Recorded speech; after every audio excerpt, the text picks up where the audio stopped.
Good afternoon.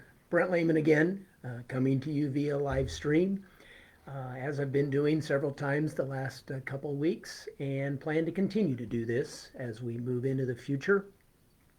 Talking about this fall, and the first thing I want to talk about today is there have been several questions and comments about getting a printed copy of all the plans and all the things that we're doing. I do want you to know we've been working on those kind of printed plans for several weeks. And then things change, and so then those plans have to be changed, and it's difficult to get to a point where we can put something out there. But we're going to try really hard to do that. I will say a lot of things could change again today. The governor is going to be speaking at 2:30. We don't know what's coming, but that could impact what we're going to also be able to print. But we will start figuring out a way to get that information to you. Today, I want to just focus on the two options this fall. We will have face to face school for students to be here and staff to be here. And then we will be offering an e learning, a virtual option to those families that choose to do that work from home. So those are the two options. Both will begin on August 11th, and parents will need to be thinking about which one of those options they would like to choose, and we'll be asking you that question here in the very near future because we would like to collect that information by July the 27th. Now you'll say, well, how can I make the decision if I don't know a lot of things? Well, hopefully today I will be giving you some information that will begin to help you formulate that decision. Let's talk first about the online version, if you choose to do that. That's certainly an option, but obviously there are some things that go along with that. And we're creating a document that these are the things that the school will do, these are the things the parents will do, and these are the things the students will do if we're using online e-learning this fall. And we'll provide that information here in the next couple of days with how that's listed out. But a couple of highlights. First of all, it will be school every day. You'll remember back in the spring, we posted assignments on Mondays, Wednesdays, and Fridays. Part of that was because the state waived some of our school days. The state has not done that this fall, so it will be school every day. There will be assignments every day, there will be due dates, and there will be work to do regularly. So it will be school every day. Obviously, there's going to need to be a strong internet connection, either at your home or grandma's or somewhere like that where your child will be able to do their work. And what we are asking is the people who choose that option, that that option will be chosen and you will stay with that option through the first 9 weeks. At the end of the first 9 weeks, depending on how the pandemic is moving, may be an option to go to a second 9 weeks.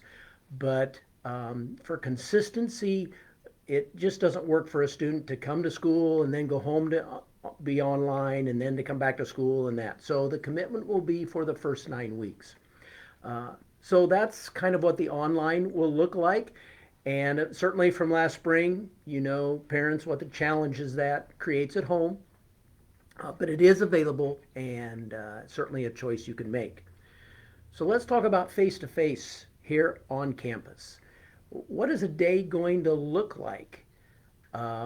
First and foremost, it's going to look pretty much like a normal school day. Students will arrive in the morning, they will go to class, they will have their classes, high school students will switch classes and move about their day.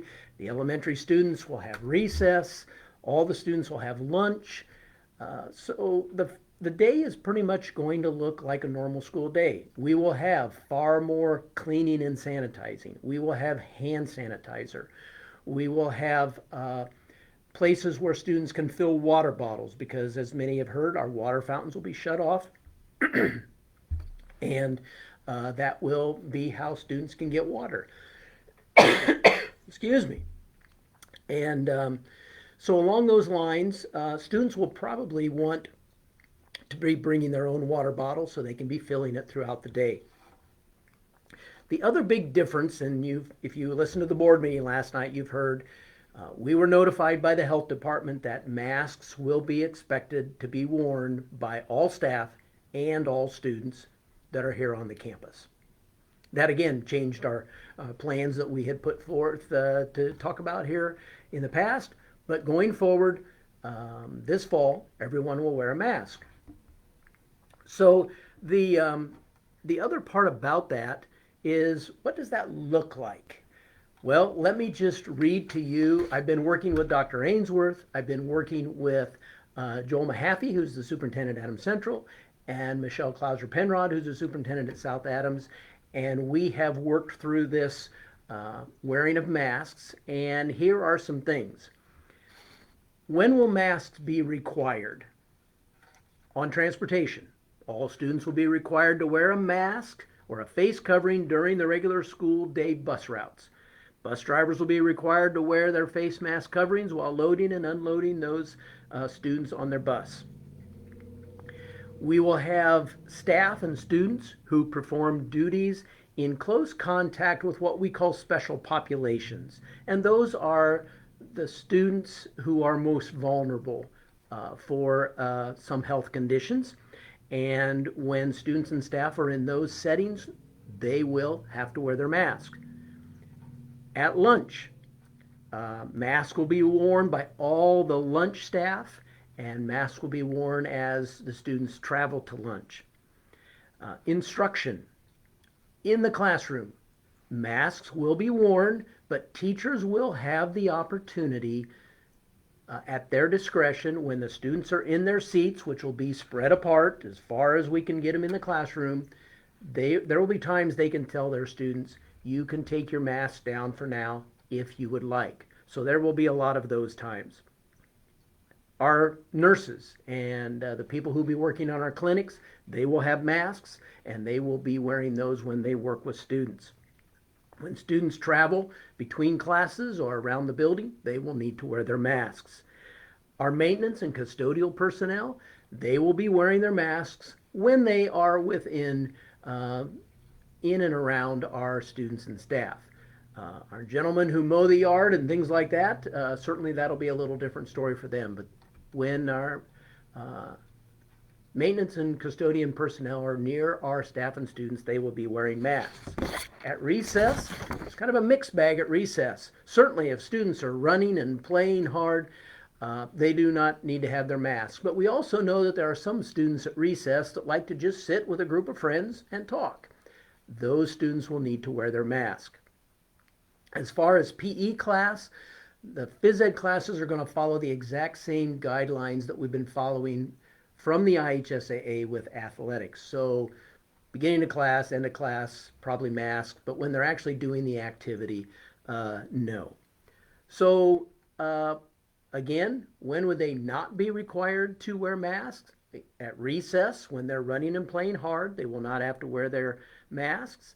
In the classroom, there are times when all the students are at their desks when they will not need to wear their masks because the teacher has told them they can take them down. Obviously at lunch, they will not need to wear their mask while they're eating. And if a student happens to be walking down the hall, they're going to the office and there's nobody else in the hall, that student could take their mask down while they're walking through that hallway. And I don't know a great way to say this, but when a student has to go into the restroom and they have to go into the stall to go to the bathroom, certainly they would not necessarily have to wear their mask at that point in time. So we've tried to think about all the different options, but the bottom line with face-to-face is the day is going to look pretty normal. Everybody's going to wear masks, and they are required, but there are those times when those masks will be able to be taken off and give people a break from wearing them during the day. We have ordered masks here at school. We're going to have masks available for students, and we're going to have masks available for staff. We also know that masks are a pretty personal thing. There's lots of shapes, there's lots of sizes, and lots of colors. And we do expect that many families will say, you know what, we like these, we're going to go purchase those and have our students wear those. And that is perfectly fine. Otherwise, we will have those available for students to wear, and we've purchased a bunch so far, but we will purchase more if we need them. So, that being said, let me recap.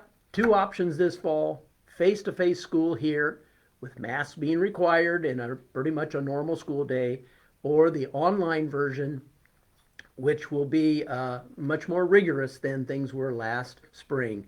But certainly, we respect every parent's uh, opportunity to make that choice. In just a couple of days, we hope to put out a bit of a survey that is not a registration. It is a survey that simply asks, who are your children and will they be coming to school on campus or will they be coming to school virtually? And that will help us finish planning for the fall. Again, we'll try to get some printed information out there as quickly as we can. And appreciate you tuning in again. I know it's a little longer today, but had some more details to share. And right now, it looks like to be back with you next week, either Monday or Tuesday, with some more updates. And just have a great afternoon. Thanks.